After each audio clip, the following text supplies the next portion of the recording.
This is Optimal Health Daily, episode 639, The Diet and Training Combination, Figuring Out How You're Messing It Up, Part 2, by Deen of JCDFitness.com. And I'm Dr. Neil, your very own personal narrator. Welcome back to Optimal Health Daily, where I read to you from some of the best blogs you can find, with permission from the authors, of course, except on Fridays. That's where I usually answer your questions. Now, today's post is a continuation from yesterday. So if you're new here, it'd be best to hear yesterday's episode first. That's episode 638. But if you're all caught up, let's jump right into part 2 and continue optimizing your life. The Diet and Training Combination, Figuring Out How You're Messing It Up, Part 2, by Deen of JCDFitness.com. So where do people tend to mess up? It's either planning their meals, or tracking accurately, or being consistent enough with their food plan to make an accurate assessment in terms of progress. Many will start with great intentions. They've gotten their macro plan laid out. They know how they plan to prep their breakfasts, lunches, and dinners. They have a plan for dining out and how to avoid certain trigger foods.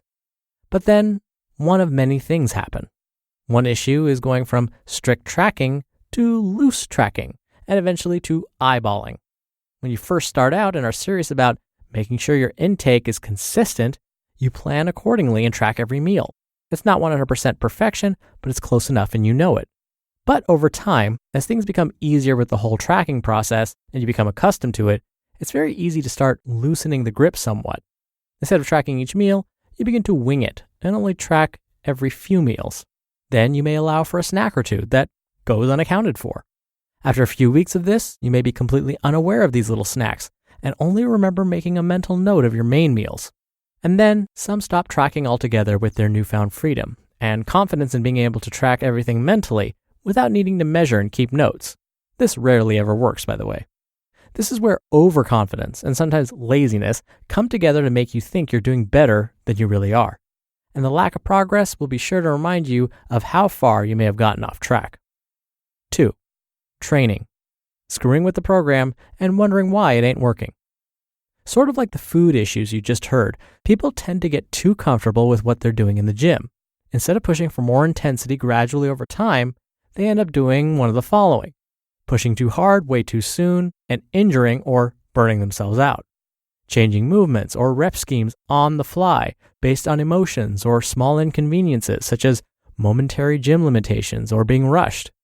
Going through the motions, not paying attention to the training, and as a result, regressing from lack of actual work being done, and missing days unexpectedly and without a valid excuse. Your training should serve as a means to get to the end goal, whatever that may be. The problem is, it's easy to get caught up in the riffraff and not actually pay attention until you're 12 weeks into the process and wondering why nothing's changed with your physique. In order to see the full benefits of a program, it needs to be carried out over time, and we must be able to measure it. 3. Neglecting proper sleep and recovery. In the West, we are obsessed with productivity and working long hours because it simply must be done. The problem with these demands is it leaves very little time to properly rest and recover from our training and dieting efforts. Training is a stressor. Dieting is also a stressor. Worrying about whether or not you'll reach your fat loss goal in X amount of weeks for your beach vacation is a stressor. Staying up until 1 a.m. and then getting up at 5:30 for work is a stressor. And all of these add up together, and you've got a recipe for burnout, overtraining, and possibly injury. 100 years ago, it was more common to be in sync with the natural biological rhythms of rising and falling asleep with sunshine, like your circadian rhythm. But in modern times, we can have bright lights in our eyes 24 hours a day very easily without much thought as to how it's negatively affecting us. Go a few days without proper sleep, and you'll notice a dip in performance in the weight room. You'll also notice that lack of sleep can affect hunger levels and even make it harder to stick to any diet or training guides you've set for yourself. Go too long without any rest or sleep and, well, you just might die. Seriously, a lack of sleep for a prolonged period of time can lead to death. It's important, and due to our constant need for Facebook and Twitter feeds, our phones and tablets just might be robbing us of the sleep we desperately need for our physique enhancement endeavors. And 4, you lack discipline. To get any of the previous points 1 through 3 in order, you need the following: a routine, some structure, and some constraints. Discipline is one of those ideas that seems antiquated or unsexy. Why be disciplined when just about everything you could ever want, speaking both literally and figuratively here, is at your fingertips? Why put in any effort or time or focus? Well, because building your physique takes effort, focus, and dedication, and you'd be robbing yourself of an experience rich in achievement if you try to take shortcuts or gave anything less than your very best. You just listened to part 2 of the post titled, The Diet and Training Combination, Figuring Out How You're Messing It Up by JC Deen of JCDFitness.com. Now, I'll have some comments of my own, but first, a big thank you to Policygenius. Life insurance is a super unfun topic. We like to talk about living your best life on this show. We definitely don't like thinking about death or insurance, but actually having life insurance feels great. And having that peace of mind doesn't need to be complicated. It's easier than you think. Policygenius is the easy way to get life insurance. In minutes, you can compare quotes from top insurers to find the coverage you need at a price you can afford. From there, you can apply online, and the unbiased advisors at Policygenius will handle all the red tape, leaving you free to do the things you actually enjoy. If you've been intimidated or frustrated by insurance in the past, give Policygenius a try. Just go to policygenius.com to get your quotes and apply in minutes. You can do the whole thing on your phone right now. That's policygenius.com. Policygenius.com. Policygenius, the easy way to compare and buy life insurance. Dr. Neal again here for my commentary.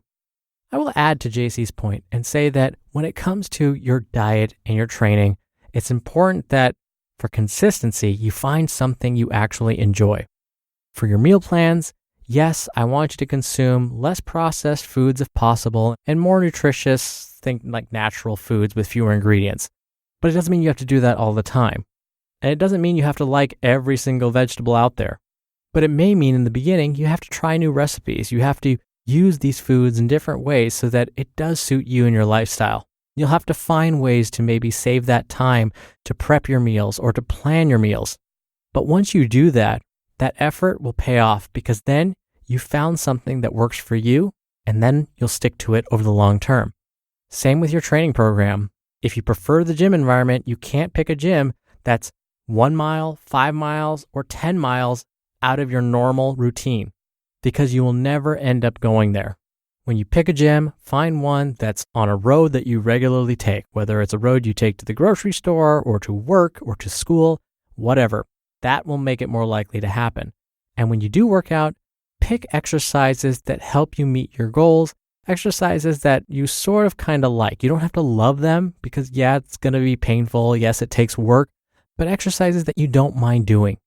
And then when you do those exercises, be in the moment. Really think about those muscles flexing, how good it's going to make you feel, how you're getting stronger.